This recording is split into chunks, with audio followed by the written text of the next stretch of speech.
you so much, Mr. Bowman, for joining us today. Coming to this area so young at the age of 13, especially during the Jim Crow era, were you scared? Were you concerned or worried? Not a worry in the world. Seriously, no, not a worry in the world. So why do you think you weren't worried? So, I just don't know what brought me to that point where I was not worried. Senator Maybank I've been one of his sessions in South Carolina, and he mentioned that if you were in Washington, come by to see him. I was ready to roll in over. I get move out for Washington, and so that's how I kind of got started. So was it specifically him telling you, hey, whenever you're in Washington, come over, No. was it? It wasn't said like that. It was just one of those remarks he made to get away because he was leaving the group that he was talking to at that time, you see. And it was just one of those things. One of those he things decided you said. He had a few words to whatever being said that particular time.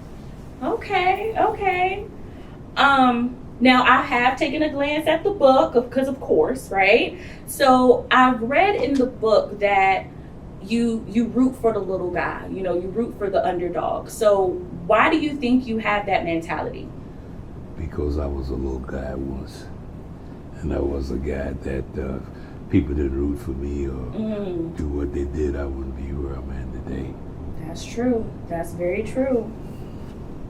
All right, you also stated in your book that other African Americans assisted you on your travels and gave you advice. Is any of that advice still relevant to you Well, today? that will stay with me for life. Anything you willing to share with us? Well, it's part of the people that I dealt with during the time I started out at the Capitol. And when I started at the Capitol at that time, I was sweeping the Capitol steps.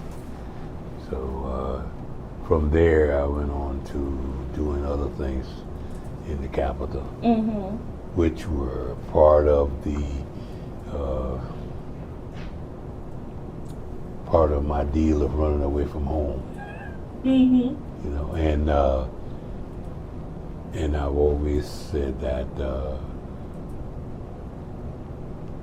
I hope that one of these days I can really find out what these planes are all about in the air. I used to wonder about the planes in the air and other things that were creeping into my mind at the time, working in the fields and stuff like that.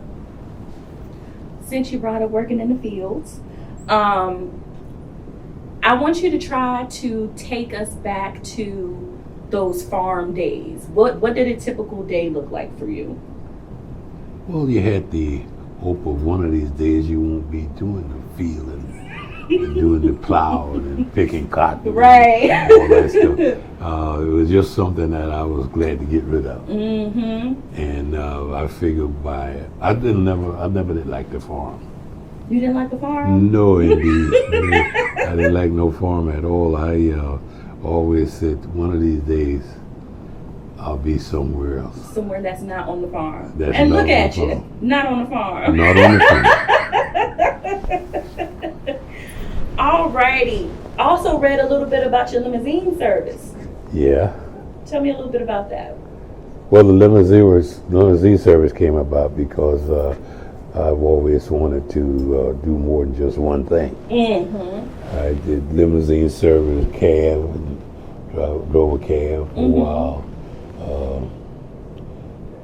Other things I did, I always worked part-time. Always out there hustling, trying to make $1. You gotta make $1. And if you didn't make that $1, you can just forget it. That's very, very true. I know we kind of talked about it a little bit earlier, but I've heard, or little Bertie has told me that you've retired. So how was that experience for you? Well, I kind of retired about a month ago myself. Well, December. Okay, kind of retired. Kind of retired, you know, just saying retired, but that really don't mean nothing. Because retiring is something that you just kind of sit back and do it, don't do anything. Mm-hmm. But I have enjoyed life and had a good time with my life, and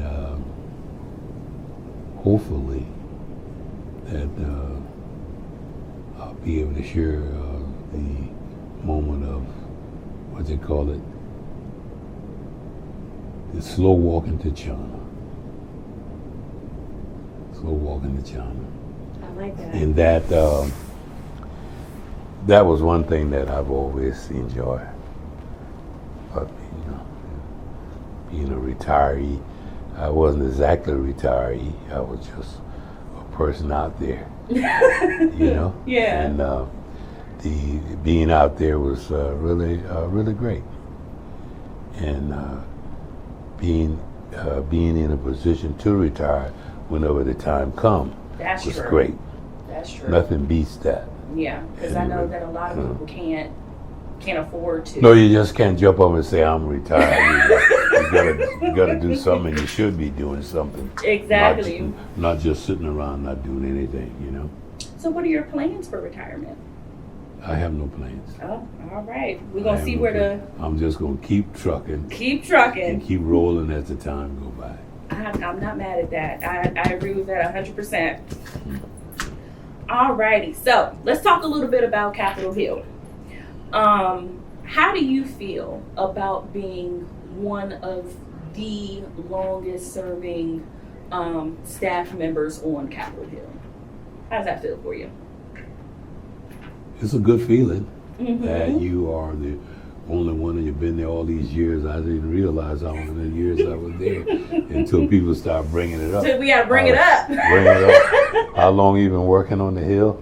I've been working on the Hill for about near 65, 70 years. Mm-hmm.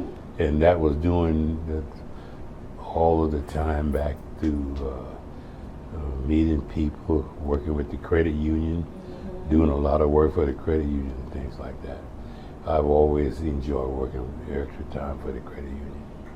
I've always enjoyed the little person, I call them, on the credit union board, or the credit union,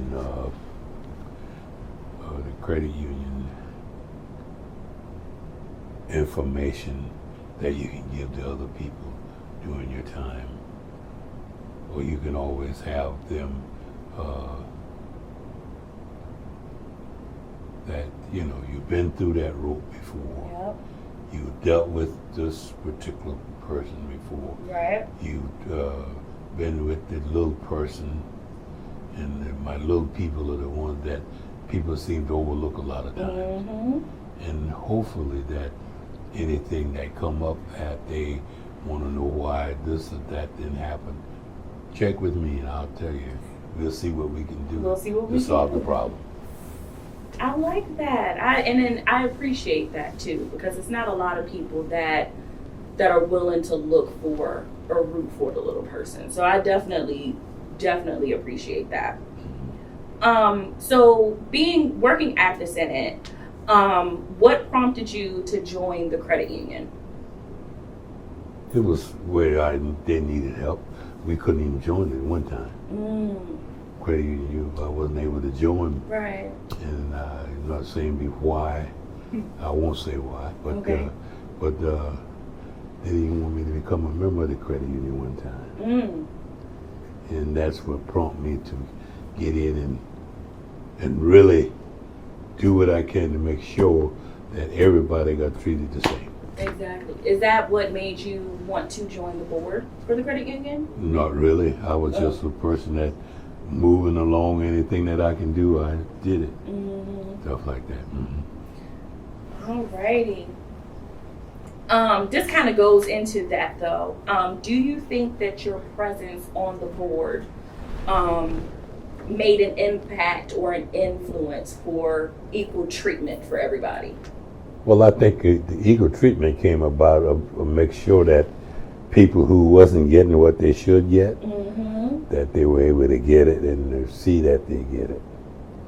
Because if you didn't have anyone there to look out for you on the credit union, well, in the credit union, you didn't get no service at all if you were a certain person. I got you. You know what I mean? So with that, I would say I'll leave it at that. That you had to be a certain person to even get the treatment you get being in the credit union or being on the board of the credit union. But being on the board wasn't a bad deal. It was, you get all your little goodies that you go through. What? So, what has the experience being on the board? What has that taught you, if anything? Well, it taught me a lot of things. Ooh. You'll have to finish reading the book. The chapter, I guess you can go to chapter 8. All right, Part chapter of chapter 8. I think you get some information on that situation. Yes, sir. Yes, sir. All right, I got one more for you. Okay. So describe the differences that you've witnessed over the past maybe 60 or 70 years. And is there a moment that stood out for you as far as equal treatment for everybody? There is no special thing about my treatment that I got being on the board or being a member of the credit union to make sure that the little person get his or her share. Being on the board was a great thing, and to make sure that when things arrive, that they got the same treat that the president of the board got. Exactly. Yes, sir. Yes, sir. Thank you so much for sitting with me. I greatly appreciate it. I guess we can open it up to questions if anybody has any. What has been your greatest achievement? Ooh. Working all 60-some years on the Hill. What is a favorite memory? Favorite memory? I have many of those. Do you feel the credit union has achieved your goal of equal treatment? No, there's always, it will be a long time before you can get equal treatment. You will have to, I think we'll have to go fishing for a long time to find where that fish is. And if you get on one of those chapters of the 10 chapters of the book, you will catch a fish. And they also said, what else can we do to serve the underserved? To serve the underserved, just continue doing what you've been doing for the last year or so, or for the last 10 months or so, and I think that would be very helpful in serving this underserved. And who did you look up to when you were a child? My father. He the one kept me plowing and working in those fields all that time. Yep. So he the one I look up to, and the more I look up, did I get any different treatment? No.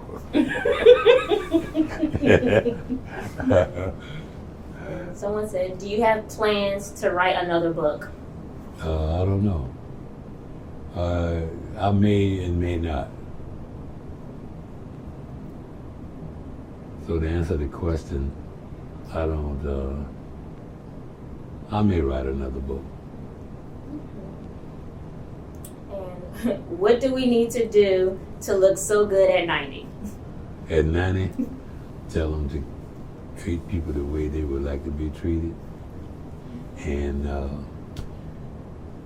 just play the life I played. I played a nice life, had a nice life. That's about it. That's all I can let out now. But if you read the book, I think in chapter 7, you'll find out a lot of things that I wanted to do. The difference in what happened then and now. How does it feel to have a building named after you? Feel real good. I just realized that when I saw the Bertie building this morning. Before, I don't know how I feel until I saw the side of that Bertie building. But it feels real great that you're able to see that. You know, a lot of people, they don't get to see the things that they're named after until they're dead and gone. But hear how lucky I am. I'm the luckiest person in the world, able to see Bertie building, Bertie Bowman, Alexandria, Virginia, get off the subway car, and all those kinds of things that you can see. And to see all of that stuff at the life that I am situated in is really great. Alrighty. So now that there are any more questions, Mr. Bowman, thank you so much for sitting with me and with us and sharing your experiences. And it's awesome to meet you. My pleasure to meet you. Thank you. After what? 7 months? 7 years. In your 7 years, I just met her. All the time that I was. That's all right, because there'll be more. Mm-hmm. And you'll see me a lot more often now. Mm-hmm. Okay. All right. And thank you guys for joining us.